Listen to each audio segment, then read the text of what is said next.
Thank you very much. Yeah, big game, big players, and myself and Grav guiding you through this matchup. We've not kicked off yet, don't worry, we've not missed a second of the action. All the other games are underway, and I'm just having a look across the stage. It looks to me like just while we wait for this match to get started, should we jump on board with Tuga? He suffered defeat in that opening game. He has to win. Must-win game. Must-win game, and especially against Tayu. He used to be an amateur player back in the days. Now he's able to grab a spot here in LALIGA FC Pro, and he's competing between the best players here in Spain, but he lacks experience. So it's going to be tough for him because he's playing now against Tuga, who's arguably one of the best players in FC history. Wow. And feels like, I would say so, in my opinion. I'd say so, but it's a tough match for Tayu when you're, for the first time in your life, playing here in the LALIGA FC Pro stage. And this is Tuga on the attack at the near post. Keeper's on the floor. Can he finish? Yes, he can. Tuga 2-0 up. That's a tough goal to concede because I don't feel like he defended badly or poorly, but Tuga and Nicholas, considering they're in a group with 4 players, guaranteed to go through?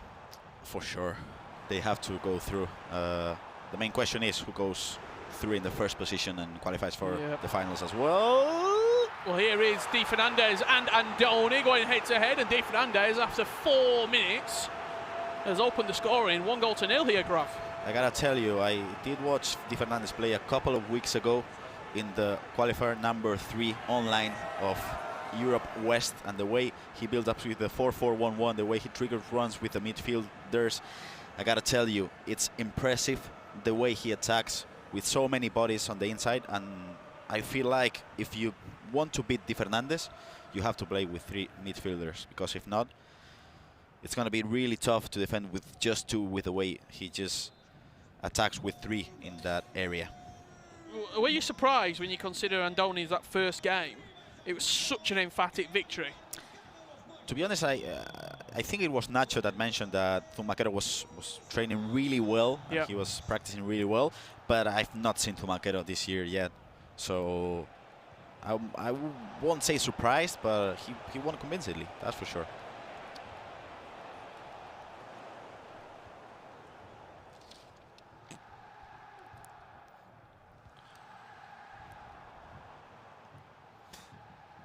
If you are wanting to get any questions in at home in the chat, do have my eyes on it. Puskas 2-0. DFernandes showing the difference on the main stage right now. I'll tell you, if he doesn't change the formation into 4-5-1 or something with 3 midfielders, 8 or 9-0. It's gonna be a bloodbath. Really, it's gonna be it. You can see the way he player locked into Puskas, and the way he just finished this chance was incredible. You can see that now there, the player locked into Puskas. He could have gone for the near post, but far post. I want to ask you, Graf, while we've got a little bit of time. Yep. We've been commentating a lot of the FC Pro Open games. It's win or go home. Here, it feels a little bit more relaxed. First game of the group, so I'm going to open up a conversation. 4-2-1-3, why is it so strong? Like, what is it, the crux of the formation, that are making it such a viable formation for everyone at home? Because we always get that formation every year. Last year, 4-3-2-1, and you could use your right forward and left forward and sort of get in behind and then offer up the back post cross, and your centre mid would then go over to the wing and play as a 4-4-2 when you defended. 4-2-1-3 this year is the formation that everyone seems to be using, especially at home on Foot Champions, and we've seen it quite a lot here. Why is that? For me, it's because that formation has 3 key positions: CDMs, cam, and wingers. So when you have those 3, you can play any way you want, really. So you can defend really low with just the CDMs and the 4 defenders, and you can defend well with those 6 players. But then if you want to go for counter-attacks, you have the 2 wingers as well. And if you want to just spam those incisive passes, or even the long ball passes as well, you can use the cam. So it's just, it has everything. Inside forward or winger? Inside forward, I'd say. I think it's better, but I feel like the way DFernandes plays with the 4-4-1-1 is a great counter to that formation. So, for example, Tundi played. I was helping Tundi a couple of weeks ago in an online qualifier. He played against DFernandes. He tried 4-2-1-3, 4-2-3-1, 4-4-2. He couldn't defend with any formations, and I feel like, as I know I'm repeating myself, but you gotta use the 4-5-1 because Matti Bonanno did play in that qualifier. That's a great pass. Could be a chance here for Andoni, but it's a poor finish. Talk to me about Bonanno. What were you saying? Matti Bonanno played against DFernandes, and you know, can you remember 2022 Dodds Cup? I'm going somewhere. I do, yeah. Where the do you remember the final? Do you remember the Dire Wolves using 4-3-2-1? Yep. And the way nobody could stop them, but then Heretics changed into the 3 midfielders 4-5-1, and they destroyed them in the final. Yep. That's exactly the same thing tactically. So Matti Bonanno used that formation, and he destroyed DFernandes this year. We've seen Nicholas use that 4-5-1 as well, yeah, quite a little bit with the 3 centre mids. Levy de Verd, top 4 as well. Abu Maka as well, yeah. You know, I like my formations. You know, that formation talk is one of my favorite topics. So I brought it up. You are joining us for the La Liga FC Pro. It's going to be 2 jam-packed days of FC action from not only Spain's best, but we've got a collection of players hopping over to compete in Spain's biggest tournament. Italy, Brazil, Argentina, and the Netherlands all represented here. And Portugal with DFernandes and Tuga, who are both in action right now. Andoni needs to get the ball moving if he wants to try and force a match here against DFernandes. That'll work. And that's a really, really good goal to half the deficit. Talk me through it. For the people at home, the build-up was really slow. He went for a player dogs as well, and when he got the ball to Vini, he tried to open up the angle for a finesse. So DFernandes moved the keeper and moved also the centre-back to cover that finesse, but the trickster fake shot came in, and that was a beautiful finish. You can see the trickster fake shot into the left foot. Easy goal by Vini. Incredible, incredible goal, to be honest. One of the best goals we've seen today from Andoni, who makes it 2-1. Just having a look around what else is happening in this round of games. We got Nicholas once again against Chechu. Yep, in action, taking on Cordoba in that group E game. Almeria and Malaga, we just saw a little glimpse of it earlier on, and then finally, what a pass. CD Castellon versus Eldel. No worries. Those are tough names to pronounce. They're in Spanish as well. Don't worry. And for the Spanish people as well, don't worry. DFernandes coming forward here with Vinny Jr. Can he re-establish that 2-goal cushion that he had just before the 25th minute mark? Johan Cruyff, first touch plus activated, able to kill the ball as it instantly came into him, and that's going to be a good save. Nearly found the left corner. Only 30 minutes gone so far in this game. It's a real player lock battle, it feels like. A few of those results coming in at the top of the screen. 5-0 Castellón Eldense. That's convincing. Malaga leading 2-0, and Sevilla and Nicholas 4-1 up. As you would expect, I'm going to say, in that game, that could have been a pen, but Andoni plays on. Johan Cruyff, fake shot inside the box. You cannot do it twice. You did it before. Obviously, if you're playing against a weak player, he won't adapt, but you're talking about DFernandes, who's a great defender. He adapted, and that was... a chance wasted. Yeah, it was. Johan Cruyff dropping in deep here to try and link up the play. Going to be the puppeteer and pull the strings for Atletico Madrid. Nice defense, nice player switch, and now the counter-attack, because as you can see, Miguel Gutierrez is out of the picture at the moment. He passes it back. Yeah. Allows Gutierrez to get back. What a player. Have you used it? I haven't used him at home. I've not. I mean... I have used Sergio Gomez. Did you like him? Not really. That's why he's only being picked by one player. That makes sense. Nice play. Oh! The player lock with the first touch play style. Wow, that was good. Talk to me about Cannavaro. Obviously, the guys on the desk were highlighting him at the heart of the defence. But in possession now, it's an interesting pick. You know, this is the first time, and I'm going to refer to this approximately a million times. Back in 2019 when I won. Did you win? Did you win La Liga in 2019? You've not mentioned it, honestly. I used Cannavaro throughout the whole competition. And he's really fast. And I feel like the item this year is similar. He's fast.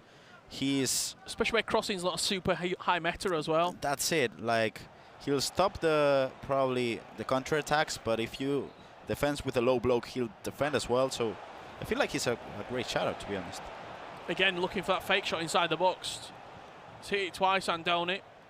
3 times, in fact. 2 failures. He did get success and found the back of the net. However, I'd like to see a different skill move in there, just to create a little bit of a diversion more than anything, a reverse elastico, or maybe even a croqueta, a skill move that we don't see a lot. And you can cancel it now. Yep. It's hard, but those are the best players in Spain. They should be able to go for the croqueta cancel. Can you? I can't. I'm telling you, I cannot croqueta cancel. That's why we sat here. It is.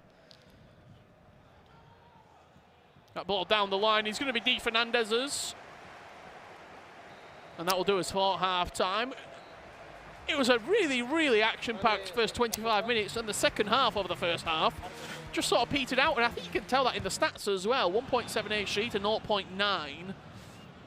2.6 worth of XG, and we've had 3 goals, so they're actually over-exceeding what they're having on goal at the moment. You can see Tuga conceding a goal from Almeria, from Dayo. In the instance, let's see how the game is. 2-1. 2-1. Yeah, this game is... alive, yeah. well and truly on. What minute was that scored? 60th minute? 60th. Still a third left to go here. Butragueno with the goal. I feel like Tuga... He's not been convincing. It doesn't look... The confidence... I remember back in the days, Tuga would come into a competition, and you could see the confidence in him. He had swagger. Yeah, in a way. I feel like that's lacking now, for whatever reason. Still, he could win the competition. He could beat anyone really here, but it feels like he's a different player now, right? I also think as well when you talk about him losing maybe a bit of that swagger or whatever word you want to put around it, he's also what a goal that is! Wow. What a goal! Other players as well look at him and think, I can beat you. Even if you go 2-0 up, I've got a chance to get back into the game. And that wasn't how it used to work back in the days. I remember playing against him, just probably losing by 1 goal. Oh, that's a nice defense. He predicted that. And I could, when I play against Tuga, all I can think about, even if it was a 0-0 result, I'm probably gonna lose that in penalties. You know what I mean? He got that aura. Just a well-timed pass there. The offside trap came in, but just managed to get Cruyff in ahead of it. And here is Johan Cruyff. Driven pass, first-time shot. Nacho was mentioning those, but maybe... He had time to take a touch on that one. I think so, yeah. Especially Ryan always mentioned this. When you control the ball in the direction in which it comes, it just breaks the defense. It's really hard to defend against that. And especially in this one, I think he had all the time in the world. Especially Puskas being a left-footed player. Lamine Yamal coming in at right mid. Trivela plus the play style of action. I think it was about 300k when I just looked on the market. Obviously there's better versions of Yamal in the game right now, but the pace that he possesses is frightening off that right hand side. If he had a better play style plus, finesse or technical, quick step, rapid, whatever you want to, a more meta play style, you've got to think it'd be more teams. Especially having the Trivela and playing on the right wing, being a left-footed player. It feels like you're just wasting a playstyle plus. So I totally agree with you, Richard. Ricardo Bukelero. De Jong into Valverde. What does he have in the locker? Not a lot. And possession once again turns over. What a pass. It's felt very, very scrappy this game. Oh, that's a manual one.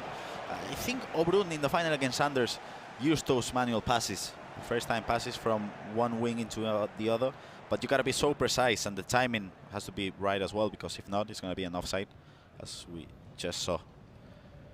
But I feel like that's just a pass that you can do with a left-footed player on the right side of the pitch. Yes. That makes sense. Maybe that's why Yamal's in. Yep, probably. I would love to ask Andoni that. Koke. Vini. Just look at the runs that are being triggered off the ball there. Ooh. He's giving him the space, he's hit the Trivela, but just didn't seem to be any shot power on it. It was green timed, but didn't arc anywhere near enough outside the post to then come back in on itself. That winter wildcard, Vinicius Junior with both finesse and Trivela, feels like it's danger every side of the pitch. This is good. Puskas released. Power shot, so it's going to bounce up nicely. That could have been a penalty. The referee says not today. And at a 2-1 scoreline, this game is well and truly hanging in the balance. It is. Nice counter-attack now from Atletico de Madrid.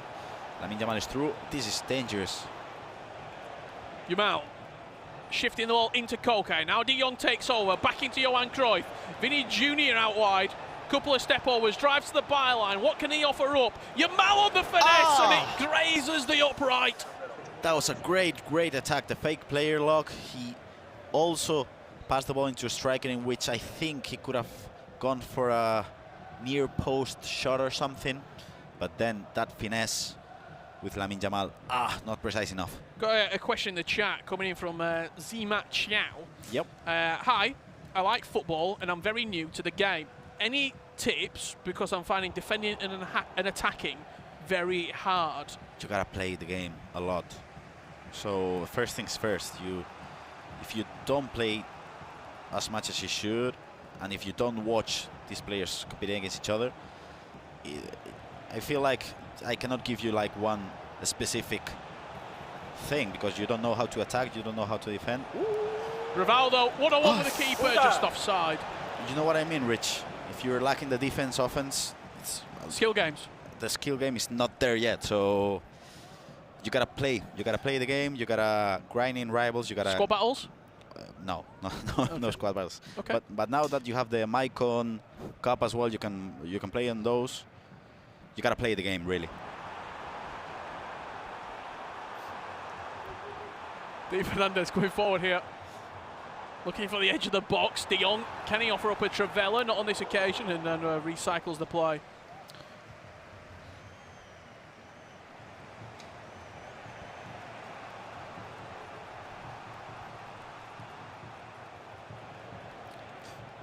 Just saw someone else in the chat say, get good. As always. The chat. We love you guys. That's a poor pass, and this could be a big mistake. Llorente trying to just open up this defence. Still 20 minutes left to play. It feels like we should be drawing towards the final moments, but there's plenty of action still left to unfold here. Edge of the box, Koke. That low block that DFernandes has got set up there, it's really difficult to play through. You can see everyone in position, everyone doing the job. Gutierrez now offered up alongside Yamal out wide. He's been the closest to equalising the game for Andoni. That finesse shot grazing the left post with a green timed finesse. Koke into Cruyff. Will there be a chance here for Andoni with 15 left to play? Will DFernandes stand strong? Seems like a lot of time to play. You always get a chance. Vinny Jr. but runs straight into Gutierrez. Question coming in there from the chat. Can the guys pick whoever they want? They certainly cannot, and I will tell you about those draft restrictions just after this attack, because it could fall Andoni's way. Chance, keeper comes out. Net. The goal was coming. Andoni's off his feet, and we're level pegging going into the final 12 minutes. Wow, wow, what a goal. I mean, DFernandes was defending really, really well up to this point in which, to be honest, he lost the ball twice when he recovered it with a pass into the wing and a pass into the cam. You can see how DFernandes is watching the replay there because he's not happy with the way he lost the ball there. But what a goal, what a cancel by Andoni. The draft restrictions, Graf, very quickly. 8 million budget. Yep. 3 players from 1 club. 3 icons maximum, 2 heroes maximum. and it's only La Liga players only. So they are the requirements.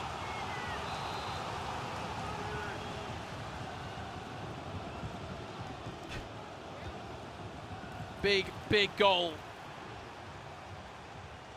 for Andoni to level up the tie. We're seeing Tuga race away to a 5-2 scoreline.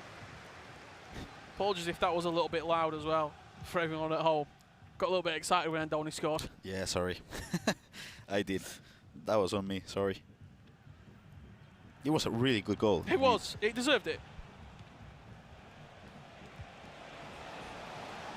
This is live action right now, as we're seeing the closing stages.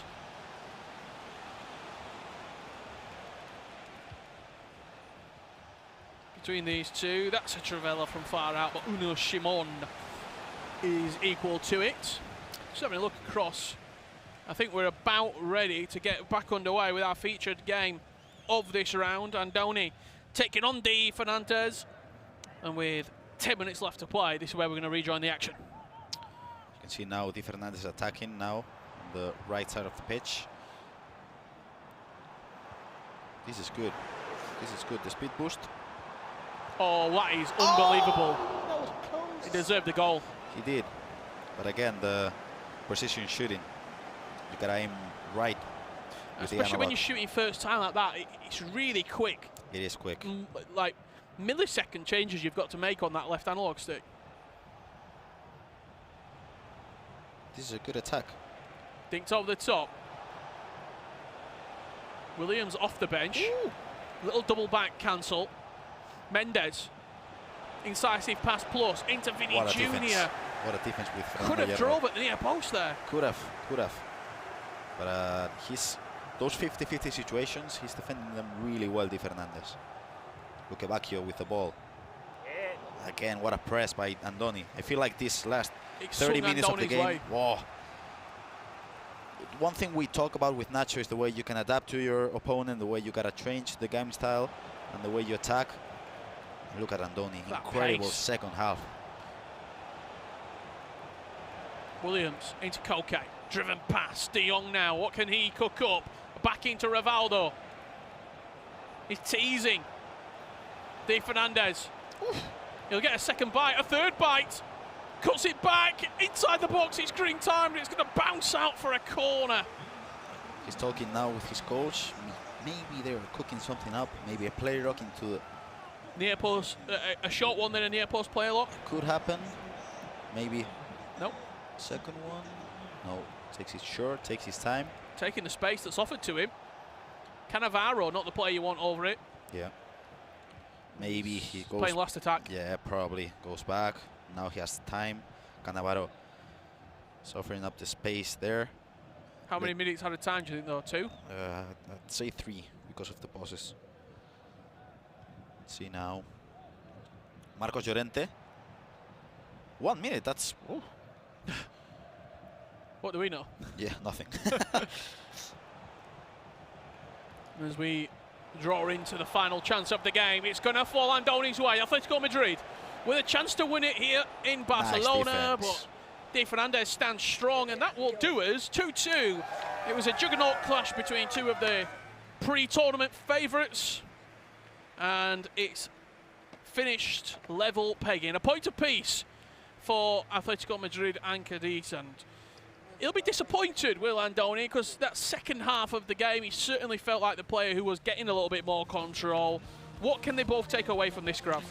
For me, the main thing, DFernandes, if he's able to manage this tie of defending, he's going to be able to take points from his opponents, especially if they're really good, but he has to step it up a bit in the attack because he didn't do nothing in the second half, offensive-wise. And Andoni, I feel like he's not a good track. He won the first match, now with a draw, and I feel like he's playing good, he's adapting. I feel like he's the one favorite to win the group.